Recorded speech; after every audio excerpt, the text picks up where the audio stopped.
झारखंड उत्पाद सिपाही भर्ती परीक्षा में फर्जीवाड़ा के आरोप में पकड़े गए 164 आरोपियों को आज सिविल कोर्ट लाया गया, जहां 5 बड़ी गाड़ियों पर सवार सभी आरोपियों को कड़ी सुरक्षा के बीच कोर्ट परिसर में रखा गया।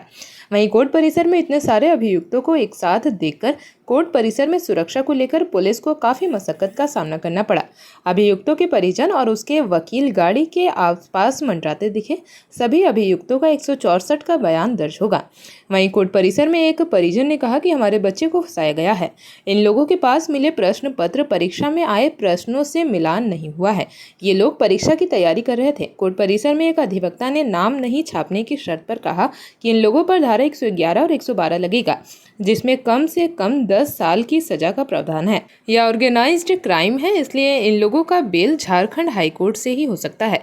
वहीं पकड़े गए सभी अभियुक्तों को कोर्ट परिसर में गाड़ी पर ही रखा गया है। सभी अभियुक्तों को कोर्ट में जज के सामने बयान दर्ज होगा, उसके बाद सभी जेल भेज दिए जाएंगे।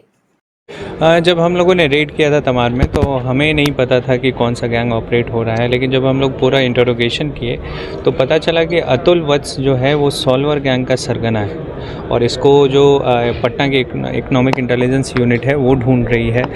ये राजस्थान में जो सिपाही का पेपर है उसके लीक करवाने के लिए पहले भी जेल जा चुका है और कई स्टेट्स में ये वांटेड है, तो ये कई बार इन्वॉल्व रहा है इस पूरे प्रोसेस में और पुलिस से बच के ये अभी फिर से कोशिश कर रहा था इस पेपर को लीक आउट करने की, जिसमें वो अनसक्सेसफुल रहा। तो ये अतुल वत्स जो है एक सरगना पकड़ा गया है और हमें उम्मीद है कि इससे जुड़े जितने भी लोग हैं वो अब थोड़ी देर के लिए शांत हो जाएंगे और इस पूरे पेपर लीक वाले प्रोसेस पे उस पे विराम लगेगा। सर, ये पूरा वर्क कैसे करते थे, किस तरीके से काम करने का तरीका, क्योंकि सब अलग अलग जिला के होते हैं। ये जो है अतुल वत्स से बिहार के रहने वाले हैं। ये जो पूरा एमओ है नौकरी दिलाने का पैसे लेके, ये लोगों के लोभ पे ज़्यादा काम करता है कि जो भी बच्चे सेलेक्ट होने वाले हैं उनको थोड़ा डरा के लोभ दिखा करके कि तुम फिज़िकल में सेलेक्ट हो गए हो, अब 2-4 नंबर के लिए अगर रह जाओगे मेंस में तो तुम्हारी नौकरी नहीं लगेगी। इससे अच्छा है कि हम तुमको श्योरिटी देते हैं, हम अभी कोई पैसे नहीं लेंगे, बस हमें चेक दे दो, अपने सारे डॉक्यूमेंट्स दे दो और उसके बाद जब एक बार नौकरी लगेगी तो पैसे दे देना। तो ये पूरी एक कॉन्स्पिरेसी रहती है जिसमें एजेंट्स काम करते हैं। एक जगह पे इनको बुलाया जाता है और पेपर इनको कोई रटवाया जाता है, भले ही वो पेपर सही हो नहीं हो, और उसके बाद क्योंकि सारे ओरिजिनल डॉक्यूमेंट्स रहते हैं उनके पास, तो वो लोग एक पोजीशन में रहते हैं कि ये बच्चों से पैसे ऐंठ सकें।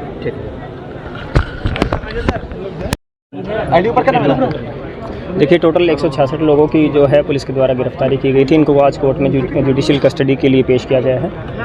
इसमें महत्वपूर्ण बातें ये हैं कि जो ये सॉल्वर गैंग है, फ्रॉड गैंग है या फिर इसको लीक गैंग भी जो बोल सकते हैं, ये काफ़ी सारे बाकी स्टेट्स में भी पेपर लीक के प्रकरणों में इनका इन्वॉल्वमेंट रहा है।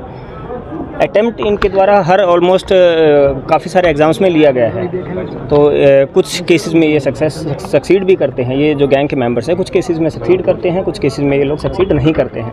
हालांकि ये एग्ज़ाम्स को टारगेट करते हैं, टारगेट करने के बाद उसमें जितने भी अपने एजेंट्स के थ्रू स्टूडेंट्स को मंगवाने की लाइनअप करने की कोशिश करते हैं और उसके बाद ये पूरा प्रोसेस जैसे ही एग्ज़ाम का अनाउंसमेंट होता है, एग्ज़ाम की डेट्स का जो अनाउंसमेंट होता है, उसमें इनका प्रोसेस लाइनअप करने वाला जो प्रोसेस है वो इनिशिएट हो जाता है। अब इनके दो साइड से, दो तरीके से ये लोग काम करते हैं। इनका एक साइड है कि स्टूडेंट्स को लाइनअप करवाना, ये जो अनफेयर मीन्स का जो यूज़ करना चाहते हैं, जो विलिंग जो ऐसे अभ्यर्थी हैं जो अनफेयर मीन्स का यूज़ करके एग्ज़ाम पास करना चाहते हैं, और ये एक टाइम टेकिंग प्रोसेस है। इसमें 1 महीना लग जाए, 1.5 महीने लग जाए, एक दिन में तो इनको 150 या 200 स्टूडेंट मिलेंगे नहीं, तो ये लंबे प्रोसेस में आराम से ये लोग बैकग्राउंड में वर्क करते रहते हैं। दूसरा प्रोसेस है इनका जो चलता है कि पेपर लीक करवाने की कोशिश करना। तो ये दोनों प्रोसेस इनके इंडिपेंडेंट चलते हैं, इनके लोग भी अलग अलग हैं। अब अगर इनके सिंस इस वाले केस में जहाँ तक हमारे सामने जो फैक्ट सामने आए, इन्होंने इतने सारे स्टूडेंट्स को लाइनअप करवाया, स्टूडेंट्स की विलिंगनेस देखी, एजेंट्स के थ्रू ये स्टूडेंट्स को लेकर आए, और जो दूसरा इनका प्रोसेस था पेपर लीक करवाने का, उसमें ये हमेशा सक्सेसफुल नहीं होते।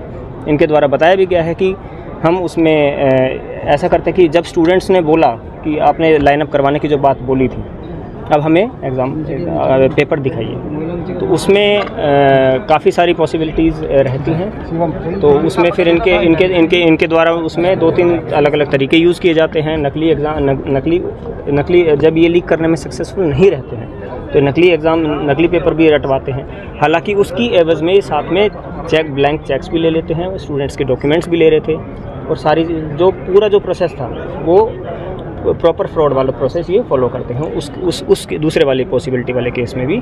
तो इस बार जो पेपर इनके द्वारा रटवाया गया था, जैसा कि कल फिर बाद में पुलिस को जो कंफर्मेशन हुआ बाद में, पुलिस ने जो रेड करी वो इसी पॉसिबिलिटी से रेड करी कि हो सकता है कि पेपर लीक हो गया या इनके द्वारा किया गया। हालांकि बाद में जब वेरिफिकेशन किया गया तो कल शाम को, जैसे कि आप सभी लोगों को बताया गया, कि क्वेश्चंस मैच नहीं किए, और उसके पश्चात इनके द्वारा सिंस उनके मोबाइल फ़ोन्स ले लिए गए थे, स्टूडेंट्स के आईडीज़ ले लिए गए थे, ब्लैंक चेक्स ले लिए गए थे, तो अगर उस वाले केस में इनकी जो पॉसिबिलिटी ज़्यादा।